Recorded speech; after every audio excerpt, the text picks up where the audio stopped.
రేపటి రోజు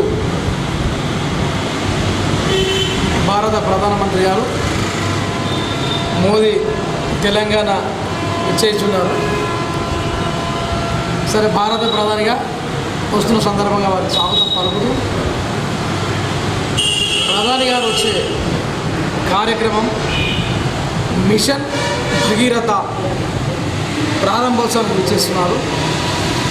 మిషన్ భగీరథ కార్యక్రమాన్ని గురించి మరి రాష్ట్ర ముఖ్యమంత్రి గారు కేసీఆర్ గారు ప్రధానమంత్రికి వివరించారా అనే సందర్భంగా మరి రాష్ట్ర ముఖ్యమంత్రి గారిని ప్రశ్నిస్తూ ఉన్నాం. మరి వారు ప్రధానమంత్రి హోదాలో రేపు తెలంగాణ ప్రాంతంలో మొట్టమొదటిసారి వస్తున్న సందర్భంగా మిషన్ భగీరథ కార్యక్రమాన్ని ప్రారంభోత్సవం చేసే ముందు మరి ఆ కార్యక్రమం మిషన్ భగీరథ అంటే అసలు ఏంటి, భగీరథ దాని అర్థం ఏంటి, పైనుండి కిందికి వచ్చి భూమికి వచ్చి భూమి మీద నీటిని ఇచ్చే దానిని భగీరథ అని అంటారు. కానీ ఇక్కడ ఈ మిషన్ భగీరథ తెలంగాణ ముఖ్యమంత్రి గారు దీనికి నానా అర్థాలు వచ్చినట్టుగా కొత్త అర్థాన్ని సృష్టించారు.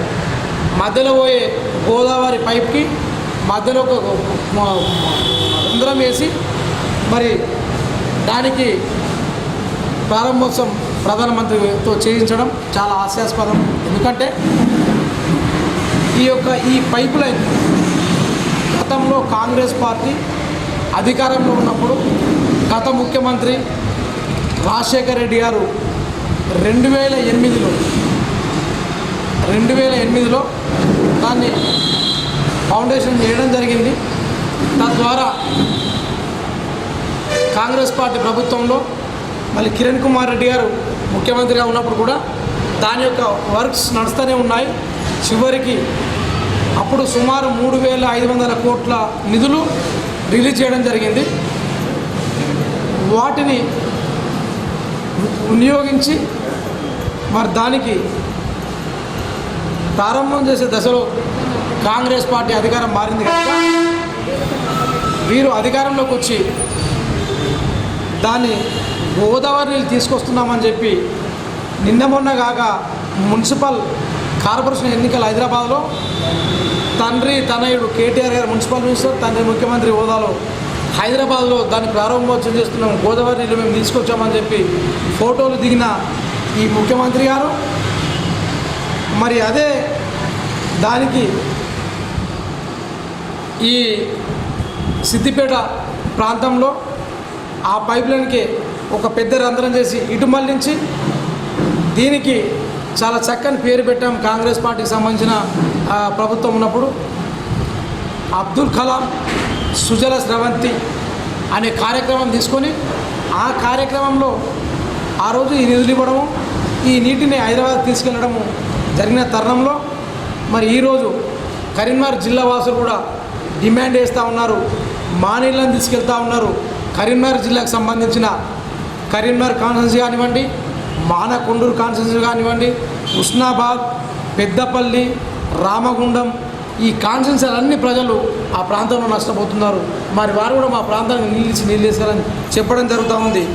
అటువంటి తరుణంలో మరి కాంగ్రెస్ పార్టీకి సంబంధించి నాడు ముఖ్యమంత్రి కిరణ్ కుమార్ రెడ్డి గారిని డిమాండ్ చేసినప్పుడు 1000 కోట్ల ప్రాజెక్టు కూడా దానికి ప్రపోజల్ చేయడం జరిగింది ఈ ప్రాంతాల వారికి నీళ్ళు ఇవ్వడానికి. కానీ ఈరోజు వీటన్నింటిని మర్చి కేవలం అప్పుడు హైదరాబాద్ తాగడానికి ఇచ్చిన నీరు ఈరోజు కేవలం ఆ గజ్వేల్ కాన్స్టిట్యున్సీ కూడా 60% వాటర్ పోవట్లేదు ఈ మిషన్ భగీరథ మీద. కనుక ఈ ముఖ్యమంత్రి గారు అబద్ధాల కోరు అని చెప్పడానికి ఇది నిదర్శనం. ప్రధానమంత్రిని సైతం అబద్ధాలు చెప్పి తెలంగాణ ప్రాంతాన్ని తీసుకొస్తూ ఉన్నారు. ఈ ప్రాంతం నుండి ఈ యొక్క ఎల్లంపల్లి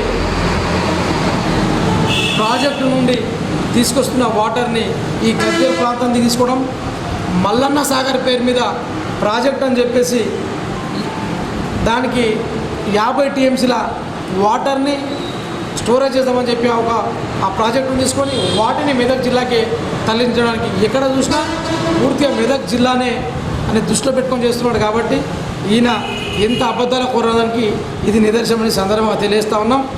అదేవిధంగా మల్లన్న సాగర్కు సంబంధించి కాంగ్రెస్ పార్టీ ఉద్యమాలు చేసి రైతన్నలకు 2013 యాక్ట్కి సంబంధించి మీరు విధి విధానాలు రూపొందించి వారికి వచ్చే లాభ నష్టాలని చేకూర్చాలా ఈ యాక్ట్ ద్వారానే అన్నింటినీ ఇవ్వాలని చెప్పి డిమాండ్ చేసినప్పుడు దాన్ని పట్టించుకోకుండా 123 అనే జీవో తీసుకొచ్చి ఆ జీవో ద్వారా చెప్పులింపులు చేస్తామని చెప్పిన ముఖ్యమంత్రి గారు కోర్టులో రైతులందరూ కలిసి కేసు వేస్తే ఆ కేసు రైతుల పక్షాన వచ్చి మరి కోర్టు ప్రభుత్వానికి చెంపపెట్టుగా మరి జడ్జిమెంటు ఈ రైతుల ఫేవర్లో ఇచ్చి రైతుల పక్షాన ఇచ్చి గవర్నమెంట్ వ్యతిరేకంగా జడ్జి ఇచ్చినప్పుడు దానికి ముందు ముఖ్యమంత్రి గారు కోర్టులో ఒక అఫిడవిట్ ఫైల్ చేశారు.